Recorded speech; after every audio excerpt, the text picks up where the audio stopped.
হে প্রিয় ভাই, তোমার জান্নাত বিশ্রাইতে দূরে কোথাও যাওয়ার দরকার হবে না। কারণ তোমার ঘরের ভিতরে আছে তোমার জান্নাত, খুঁজলেই পাওয়া যাবে। কারণ সেই জান্নাত হলো তোমার মা। হে প্রিয় ভাই, তোমার জান্নাত বিশ্রাইতে দূরে কোথাও যাওয়ার দরকার হবে না।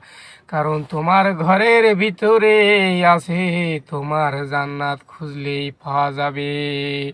কারণ সেই জান্নাত হলো তোমার মা। হে প্রিয় ভাই, তোমার জান্নাত বিশ্রাইতে দূরে কোথাও যাওয়ার দরকার হবে না। কারণ তোমার ঘরের ভিতরে আছে তোমার জান্নাত, খুঁজলেই পাওয়া যাবে। কারণ সেই জান্নাত হলো তোমার মা।